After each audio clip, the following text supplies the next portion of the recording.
All right. We're ready. Let's go. We're ready. Welcome to City of Heroes. This is Paragon City, one of the largest cities in the United States in our game universe, the place where heroes first appeared in the early part of the 20th century, hence its name, City of Heroes. The city, unfortunately, has been suffering as of late. The alien interdimensional entities known as the Rikti have attacked and assaulted the Earth. What's the name? The Rikti, R-I-K-T-I. The Rikti have decimated the city, and the city, as a result, needs help from the players, the heroes.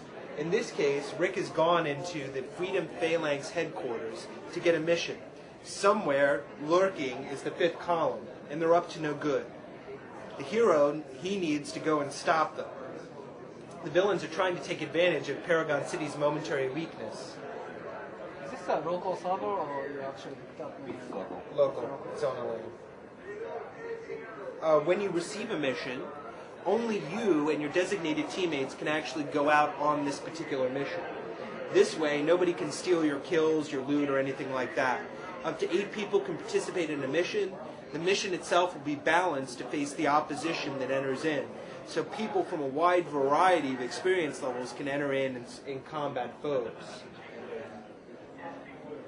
Now, another thing about missions is that each of the mission environments, here, a fifth column bunker, is unique to the particular villain organization.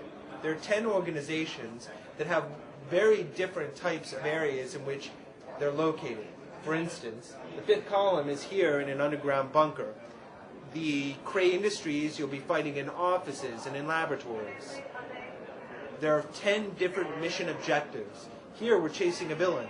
Sometimes you'll be freeing hostages, other times disarming bombs, recovering clues, and so forth. Now, in combat, you activate powers by depressing the icon on your tray in the lower right-hand corner, or you can hit a hotkey associated with it. You may have a number of trays, each one perhaps designated for different uses, stealth, offensive, defensive, and so forth.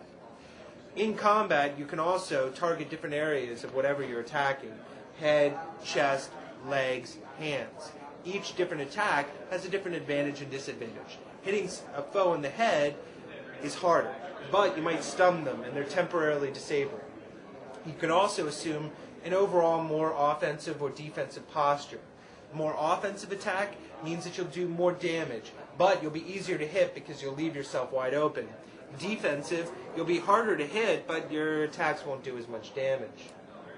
Now, as Rick is racing through here, you should also notice that during combat, he remains moving. You don't get locked down in combat. Overall, fighting is much fiercer and much more furious than you would find in other games. Here, your average minion takes 3 or 4 hits, but there's going to be lots of them, and it's bang, bang, bang. So you're going to be jumping, teleporting, flying all around, but the villains are going to be doing the very same thing. Now, as Rick races to the conclusion of this particular mission, I should note what the 3 objectives and end goals are. Namely, once you accomplish a mission, you'll get experience, you'll get fame, and you'll get money. Each of those 3 things have very specific gameplay advantages. Fame, for instance, measures how successful a hero you are. You accomplish a mission, your fame goes up. You don't accomplish a mission, your fame goes down. You don't play for months at a time, your fame goes down. Fame lets you know how successful a hero you are and also how well known you are. Because your name will start appearing in the newspaper. If you're famous, you'll start appearing on billboards. Maybe a statue will be put up in your name. Money is also something that we're about to see how useful it is. Once Rick has finished off the last vestiges. He's found his villain, I think. Here he comes. And Rick's about to make short work of him. He's a scientifically created vampire, Nosferatu. Oh, there's one more guy that he's going to find. Oh, there he is. Boom, mission complete. Now, what do you use money for? Well, sometimes you're not so lucky to complete a mission right away like that. Sometimes you end up dying, like right now. And when you die, you spawn in a hospital nearby. All of your health is recovered. You take a slight hit to your bank account to pay for the medical bills. You also take a slight fame and experience point loss. You can also spend money on items. Now, the majority of focus is on superpowers. This is a game of superheroes.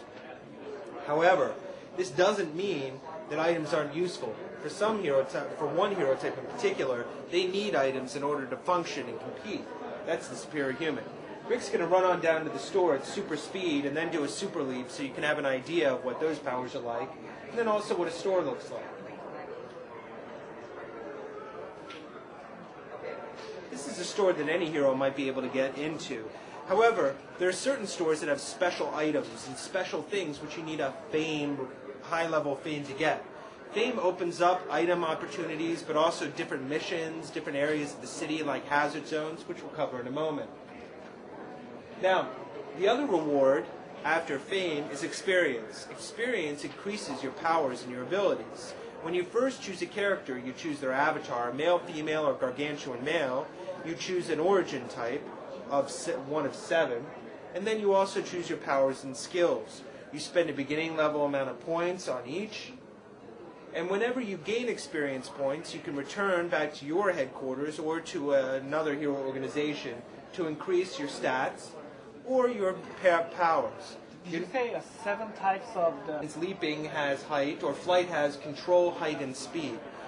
So you can invest your points differently. Perhaps one player might put all those 4 is literally billions of different combinations between color, geometry, and mask. We've tried to capture the essence of a variety of different costume types. Anything from, if you look at our pamphlet, from the manga-inspired or Dragon Ball Z martial artist, the big tough guy in the back, your Kamen Rider, such as your Insectoid, something you might see even in Power Rangers, your patriotic hero, the 4-color person in the foreground, who actually happens to be me in the game, your medieval-looking magician on the front cover, perhaps in suspended animation, returned to fight evil again after a long time. Here, Rick has changed his traditional hero in tights to an armored character. Now, we've talked about the rewards for going on missions. Gameplay. Another element of gameplay besides missions is in fact going into a hazard zone. These are areas of the city so dangerous that they're in fact overrun with threats and foes. Now, as soon as he gets out, boom, he's under attack. You'll also notice that this hazard zone is totally ruined and decimated from the war against the Rick team. There are lots of different types of zones throughout the city. The city itself is made up of 40 zones, 36 square miles. There are ruined zones, downtown areas like we've just been in. There's also happens to be industrial areas or slums or high-tech areas. It's a living, breathing city, albeit one with superheroes, supervillains, and aliens. Now, the third gameplay feature is the arena, an area where one player can face off against another player, team against another team in a variety of game environments.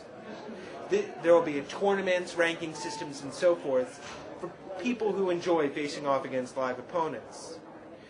City of Heroes also has an adaptive storyline. The behavior of each of the villain groups is affected by how the heroes on each server, or continuity as we call it, goes. So in other words, if a hero group is successful against the 5th column, they might become sneakier, more stealthy. Or if they fail on a particular server, they become more famous, they'll have that much more of an impact over what goes on. Individual teams, as they become famous, as they acquire resources, can rent space in the city, build their own headquarters, and eventually become one of the leading institutions in the city. They become the ones giving the missions out instead of having to go somewhere else. They're the ones who really begin affecting what goes on. Now, that, in a nutshell, is what City of Heroes is about. I'm going to give my voice a rest and let Rick take over and answer your individual